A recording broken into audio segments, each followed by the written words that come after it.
Kale, assalamu alaikum warahmatullahi wabarakatuh. Embeera bwe yamaze okubeera nti ateeka luba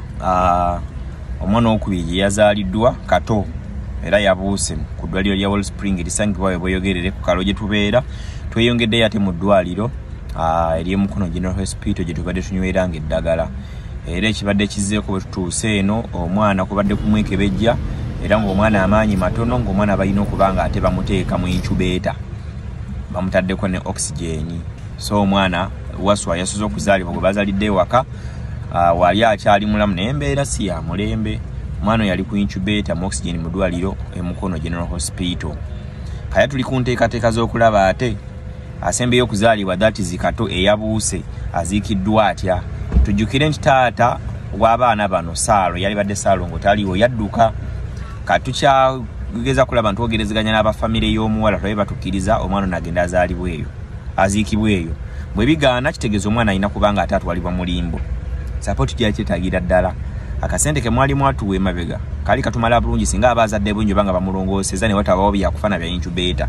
n'ebigezo yingira mu incubator agulali neddagala kola booti muve wano mudde wali transport kulya and so on naye nina essanyu nti maama yali strong bamaama baba strong atambula afunye ku kyokulya nze kati nzirayo bweyogera ate kulaba nteekateeka zaako ziriko oli mwana naye kati ono ye tumulese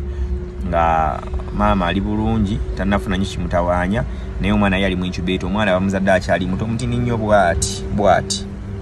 mutono okitegedde so tuteekemu essaala inshallah buli kimu kijja kuba ate nga kikola ki nga kiggwa so maama yoyo tumuleseewo ate katugenda tulabe ki ekiri eri waliwo asigadde nga mukuumi nga tulabe ekiddako nyabamba update zonna naye ngenda kuddamu nkole live we need support seriously enamba y'essimu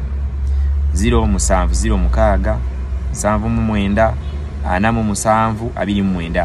0706 79 47 enamba ya MTN 0782 95 2155 0782 95 2155 zonna zimanya gange Gasonko Muhammad kuziika kulabirira wa incubator kulabirira nalonga and so on we need support like seriously twakitandika zaba tukisigale mu tukimalirize assalamu alaikum